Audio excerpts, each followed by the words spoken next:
عليكم ورحمة الله وبركاته. مساء الورد والنور عليكم. لو أول مرة تشوفيني معاكي مطبخ رشا غمري، اضغطي لايك وشير وفعلي الجرس عشان يوصلك كل جديد. ادخلي اشتركي في القناة. احنا هنعمل معانا ان شاء الله النهاردة شاورمة اللحمة، وتعالوا بينا نشوف المقادير بتاعتها. انا معايا هنا نص كيلو لحمة. هو يعني دي شاورمة اللحمة. هو الأحسن لا اما تجيبيها اللي هي الانتركوت، لا اما اللي هو البفتيك اللي هو الاستيك. تقطعيه، بقطعه شرايح طويلة كده، بيبقى طعمها حلو قوي. يعني دي احسن حته لحمه ان انت تقدري تعمليها شاورما. ماشي. انا معايا هنا نص كيلو من اللحمه، ومعايا هنا معلقه صغيره من السماق، ومعلقه خل التفاح، ومعايا هنا ميه بصلايه طبعا، ومعايا فلفل اسود، ومعايا بهارات لحمه. ماشي على النار كده.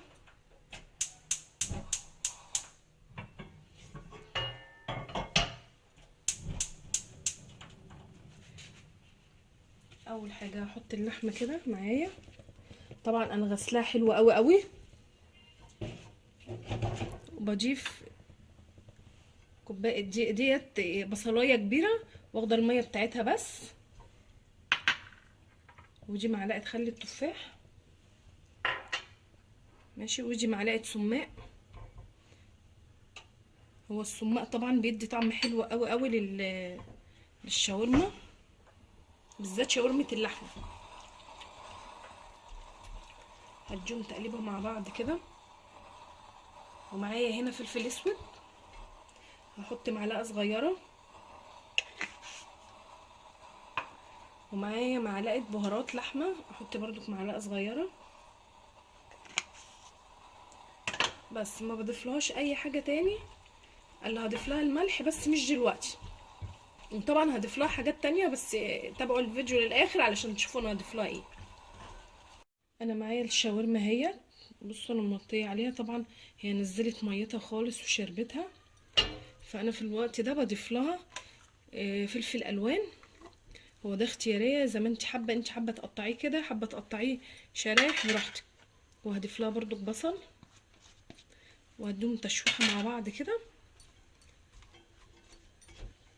بعد كده يعني انا بحطها في الاخر خالص، هيكون اللحمه استوت. لحد بقى ما تتشوح. تعالوا بينا ايه، انا هعمل لها سلطه طحينه تقيله شويه، لان انا هعملها في عيش سوري. طبعا هوريهولكم. عايزه اعمل له طحينه ان انا افردها على الارضيه بتاعه العيش. ماشي. انا هعمل هنا طحينه بس يعني تكون تقيله، لان انا عايزه احطها في ارضيه العيش بتاع الشاورما. ودي برضو بتكون خطوه اختياريه، بس هي بتدي طعم حلو قوي. انا حطيت هنا نص ليمونه. حتى انا مش هضيف لها اصلا، مش هضيف لها بتاع ده توم خالص. يعني انا عايزه تحطي توم باودر حطي. ودي ميه سخنه احط لها شويه كده. انا حاطه هنا بتاع حوالي معلقتين كبار طحينه، حطيت عليهم نص ليمونه وشويه كمون، وهبتدي اقلب فيهم كده.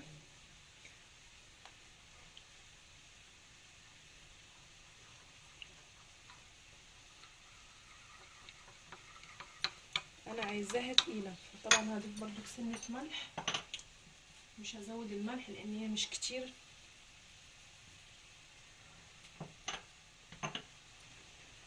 ماشي.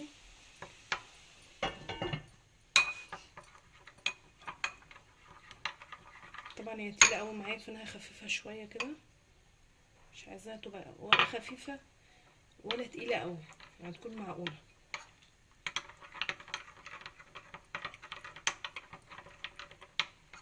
هي بتدي طعم حلو قوي قوي في ارضيه الساندوتش.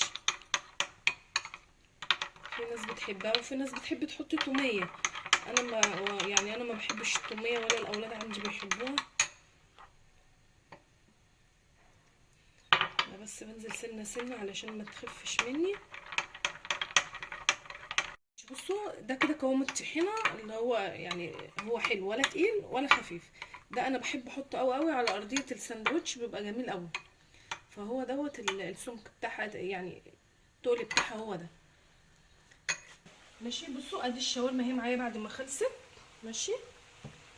وادي الطحينه والفلفل ده انا مقطعاه، ان انا هعمل مثلا ليا انا وجوزي حامي سبايس يعني، فالاولاد عندي ما بيحبوش الحامي، فدوت انا مرضتش اضيفه على الشاورما هنا علشان ما يحسوش بيه ان هو حامي يعني.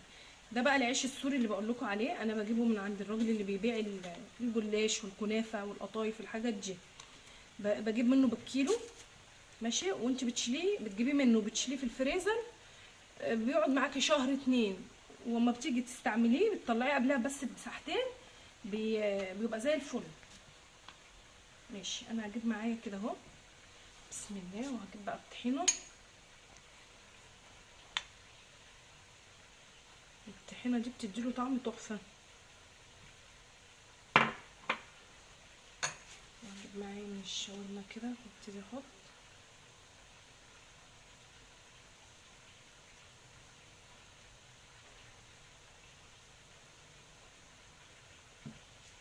وانا هحط بردك عليها موتزاريلا، ودي يعني حاجه اختياريه لراحتك انت، بس هي بتديها طعم حلو قوي يعني. حطي الموتزاريلا هتديها طعم تحفه.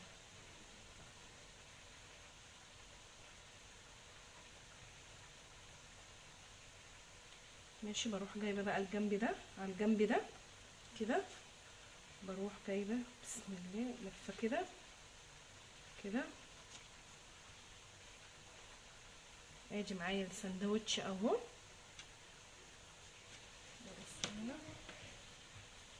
بروح جايبه التانية برضو، اعمل واحد تاني قدامكم اهو كده بالمنظر ده، بتنيه كده حته.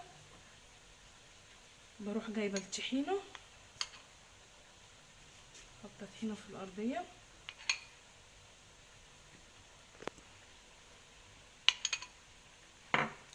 ده بقى انا هحط طبعا عليه فلفل،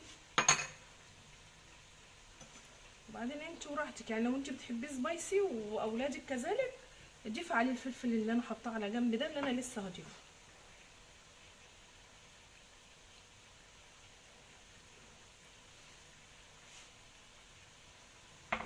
انا بقى هضيف من الفلفل ده قبل ما احط الموتزاريلا كده، يديكي طعم تحفه، بس ده للي بيحب سبايسي.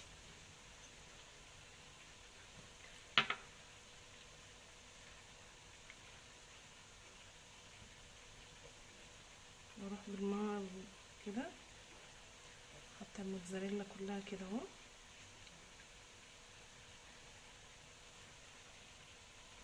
واروح برضو تانية شويه يمين، اروح بالراحه كده جايبه قلبه كده كده. طبعا انا عندي هنا، انت بقى احنا المفروض هنحطه على الشوايه كده، بصوا بالمنظر ده. انت لو ما عندكيش الشوايه ديت انت ممكن تحطي في طاسه عادي وعلى النار، يعني مش شرط الشوايه دي، بس هي علشان موجوده فانا هعمل فيها. يعني انت ممكن مش شرط ان دي تكون موجوده عادي، ماشي. لو دي مش موجوده عندك في طاسه واعمليه عادي على البوتاجاز هيطلع كده برضو بالظبط. وادي الشاورما خلصت معايا اهي، بصوا ما خدتش اي وقت. فانا برضو هقطع معاكم واحد تشوفوه.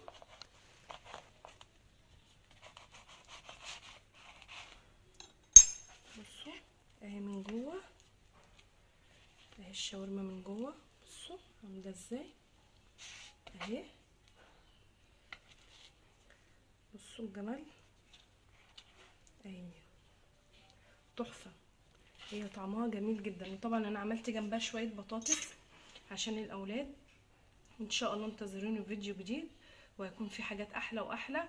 وكمان اي وصفه لو انتوا عايزينها ادخلوا على اي فيديو، دوسوا على عنوان الفيديو هتلاقوا سهم، هتلاقوا كل الوصفات انا كاتباها في صندوق الوصفه، هتلاقوا الوصفه بالظبط انا كاتباها لكم. واسيبكم في حفظ الله.